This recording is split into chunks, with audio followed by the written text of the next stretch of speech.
In attendance at the special prayer session are Governor Abdullahi Umar Ganduje, National and State Assemblies members elect, as well as religious and community leaders. In Kano, Abdullahi Mustafa, NTA News. Nigeria is trying to institutionalize law reforms in order to improve revenue generation for socio-economic development. Major areas such as company tax and forex are the focus targeted at ensuring proper adherence to the tax collection mandate. Commissioner, Nigerian Law Reforms Commission, Professor Jumai Audi, mentioned this while defending 2019 budget proposal before the Senate Committee on Judiciary. Abdullahi Aminu reports. Commissioner, Nigerian Law Reform Commission, Professor Jumai Audi said despite a reduction in the budget estimate compared to last year, there is need for systematic laws revision which will include continuing education for legal and legislative sectors. The reform of tax laws is an ongoing project. When the government came on board, petrol prices went high. Government needed funds, and the Law Reform Commission made a recommendation in its bill. We passionately urge the committee to make greater efforts in improving the council's budgetary allocations. Presentations on the 2019 budget proposals were made by all judicial agencies and institutions in the country. All the agencies under the Ministry of Justice, they had capital budgets reduced. So this issue will be better discussed with them to actually understand, because they know. Meanwhile, Senate and House Joint Committee on FEMA received presentation on 2019 budget estimate by the acting managing director of the Federal Roads Maintenance Agency, Nuruddin Rafin-Dadi. Committee Chairman Senator Magnus Abe spoke on the need to address current problem of debt and lack of proper funding for FEMA's statutory function. From the National Assembly, Abdullahi Aminu, NTA News. Now, 13 years after the commencement of the construction of the National Library, Nigerian headquarters complex in Abuja, the building is yet to be completed. The Minister of Education, Adamu, appeared before the Senate Committee on Tertiary Education and TED Fund to defend the ministry's 2019 budget, during which he requested for additional provision for its completion. Ignatius Okwo reports. The National Assembly at the moment is at the peak of its oversight function, budget scrutiny. In the last 5 days, it has been a marathon, all in the quest to pass the 2019 budget in the first week of next month. Senate Committee on Tertiary Education and TED Fund played host to the Minister of Education, Adamu. After presenting the breakdown of the 620.5 billion naira allocation to the sector in 2019, he ruled out some challenges which include salary shortfall, promotion arrears, and academic allowances, and additional provision for the completion of the National Library. But actually what is required is about 74.7 billion. Mr. Chairman, this is a special appeal on behalf of this nation. We certainly need a national library that we can be proud of. Just as we did last year, I will try to make the move to see how we can get something in this regard. The National Library is so dear to you. The Joint Admission and Matriculation Board also defended its 2019 budget, while Senate Committee on Basic and Secondary Education scrutinized the budget of some agencies, including the National Business and Technical Examination Board and the National Institute for Education. The Nigerian Air Force defended its 2019 budget before the Senate Committee on Air Force, during which the Chief of Air Staff, Air Marshal Sadiq Abubakar, announced that the force will recruit 2,000 air men and women in 2019. In the area of enlistment and recruitment, this administration has commissioned a total of 669 officers in the last 4 years. Our mutual cooperation is manifest in the overall development of every facet of the Nigeria Air Force.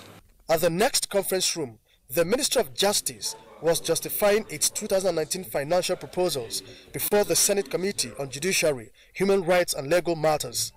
The ministry described the non-provision of funds for judgment debts in the 2019 budget as a big challenge for the justice sector. From the National Assembly, Ignatius Nkwo, NTA News.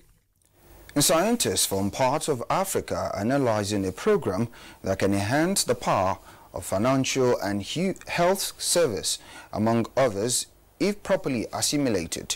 And Jibuna reports that the program taking place in Abuja has its root in mathematics.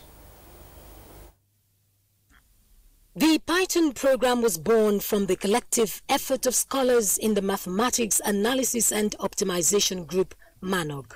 The group believes that if properly applied, the Python program will help address one of Nigeria's most challenging issues, power distribution, which is affecting power supply in the country. We are not managing our distribution according to optimization. Look for the problem of large population where you have maximum, like Lagos, like Kano, and then try to maximize there. Like most researchers in developing countries, these researchers must leap over the hurdle of funding to make their desired impact. Professor Christopher Thorne of the University of Central Texas, Killeen, couldn't agree more. He is assisting the National Mathematical Center and the University of Lagos on the program. It always requires some hard work, some dedication, some vision. It should give us a special attention. Most engineering machines are designed through optimization. As an engineer, I do appreciate what they do. There's a big gap between mathematicians and the industry. Despite being taken off the TETS funds list in the area of funding, the National Mathematical Center is positive the Python program will add value to the country, and the interests of students like Faith Adedoyin allude to this. I was only doing pure math alone, but with this Python now, I've been able to see that, okay, it can actually help me do some things that I've been struggling to do. This is the 6th series of the Manox Group's work. In Abuja, and Jibuno, NTA News. And this is NTA International News, reaching you live from Abuja, the nation's capital. Don't go away. The news continues shortly.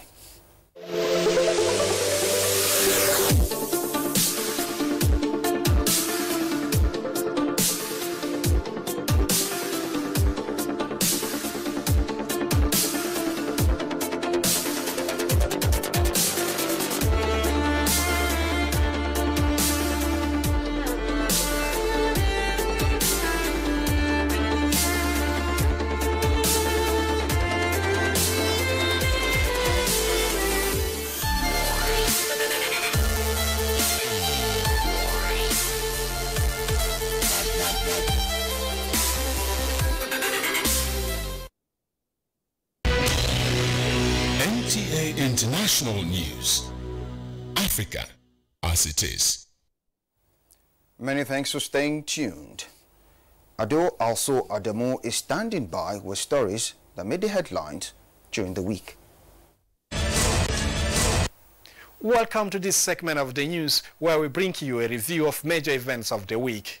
The week started on a cheering note for the nation workforce as the Presidential Technical Advisory Committee on the implementation of the new national minimum wage submitted its report to the federal government.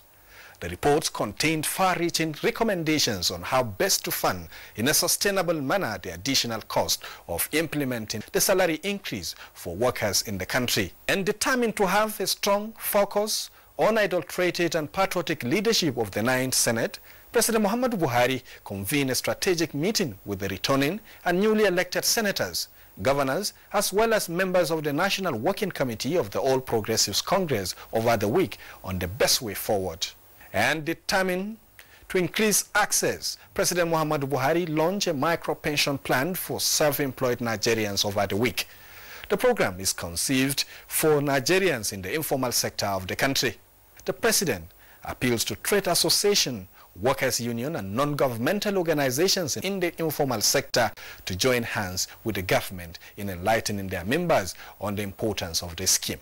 The Federation Account Allocation Committee, FAC, on Wednesday approved the distribution of 619.85 billion naira for distribution to the 3 tiers of government. Giving a breakdown of the distribution, Director Funds at the Office of the Accountant General of the Federation, Muhammad Kudu Usman, says the revenue accrued in the month of February was 26.8 billion naira lower than what was generated in January. Also, during the week, the Federal Executive Council approved the establishment of a high-powered committee of ministers and head of other relevant governmental agencies toward identifying ways and means of significantly enhancing the financing of infrastructure in the country. This is aimed at fast-tracking ongoing effort by the federal government, addressing the nation's infrastructure deficit for sustainable growth and development of the economy. Also during the weekly Executive Council approved over 1.3 billion naira for the procurement of necessary equipment for the Nigerian Television Authority, Federal Radio Corporation of Nigeria, and the News Agency of Nigeria. Minister of Information and Culture, Lai Mohammed, who announced this while briefing journalists after the meeting, said this is the first major intervention for a very long time by government for enhanced service delivery in the media organizations. As the 2019 elections winds down, the Independent National Electoral Commission over the week declared the candidate of the People's Democratic Party, Ahmadu Umaru Fintiri, winner of the Adamawa State Governorship election. Now, these are some of the major events of the week, and thank you for your time. I am Ado Adamu Also. And the federal government delegation has visited Kebbi State to sympathize with the government and the people over the death of some prominent Ijendes of the state. The delegation was led by the Minister of Interior, Abdurrahman Dambazau. The report. The delegation comprised of Minister of Interior Abdurrahman Bello Dambazau, the Minister of Justice Abubakar Malami SAN, the FCT Minister Musa Bello, the State Chief of Protocol Ambassador Kazauri, and Special Assistant to the President Alhaji Sarki Abba. The delegation were received by Governor Abubakar Atiku Bagudu at the residence of his late brother Alhaji Faruku Bagudu in GRA Birnin Kebbi.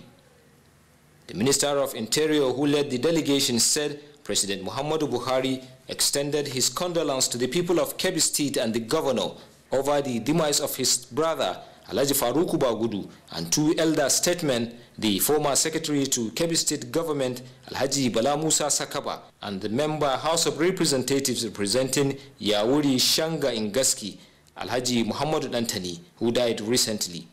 Governor Abubakar Atiku Bagudu thanked President Muhammadu Buhari for sending the delegation, describing it as an honor to the entire state. A special prayer was offered for the repose of the souls of the late persons. The delegation also condoled the family and prayed to Allah to give them the fortitude to bear the loss. In Birnin Kebbi, Usman Abdullahi Shehu, NTA News. And for trending stories from other parts of the globe, here is Obiageli Ugoke for details.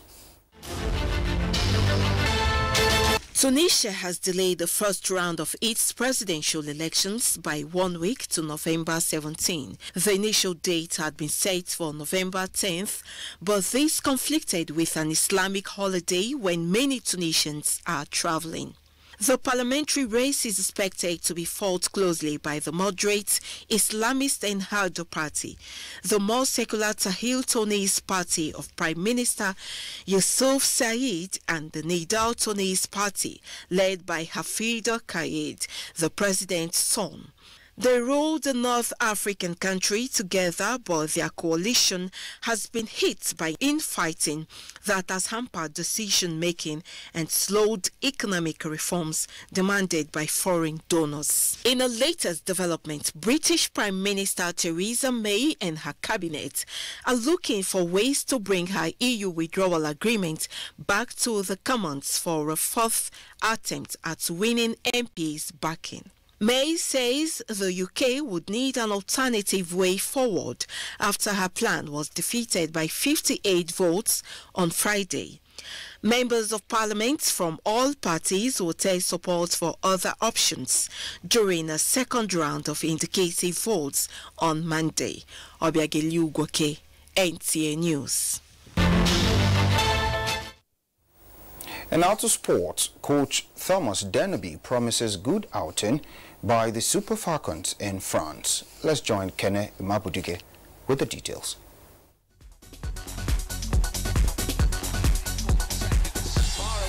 Head coach of the Super Falcons, Thomas Deneby, has expressed optimism that the current squad of the senior women's national team will put up a better performance than before at the World Cup. Deneby was speaking in Abuja Friday during a media party where he outlined the team's level of preparation for the World Cup coming up in France come June. Definitely, I hope so, that we can show everybody in Nigeria that we have improved the team and are closer to the best ones. Hostility resumes Sunday in Week 13 of the Nigeria Professional Football League as 12 matches are built to go down across various centers. Table toppers Akwa United will visit Bauchi as they take on El Kanemi Warriors, while FC Ifeanyoba welcome Plateau United in Nnewi. Lobby Stars will trade tackles with Katsina United as they struggle to make the top, having garnered 16 points in 9 games. Organizers of the Tier 1 Football Talent Hunt tournament have expressed optimism in the future of the series, which maiden edition ended in Abuja Saturday with Oya Sports FC beating the Right to Win Academy 4-1 in the final match. The most important thing is to pick those players together to form that team that we're trying to build right now and help them get into with the under-20s, under-23s and all that. We'll go to Europe to play a tournament where the other European teams are having their precedence. With that, most of these young ones will, have a chance to be seen in Europe. 8 football academies from the Federal Capital Territory and beyond featured in the week-long tournament. With Sports Update, Kenen Ima Aborike, NTA News.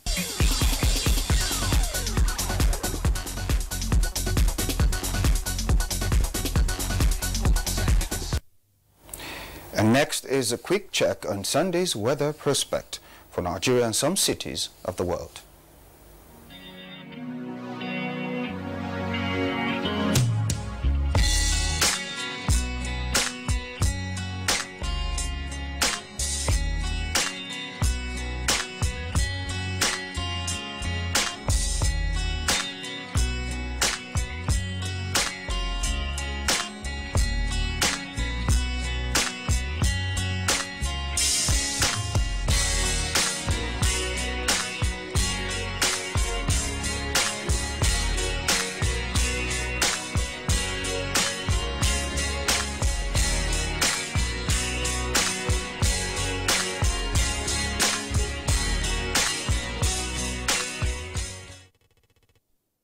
And that's the news at 7 on NTA International. Many thanks for watching. I'm Abdul Malik Adio. Good evening.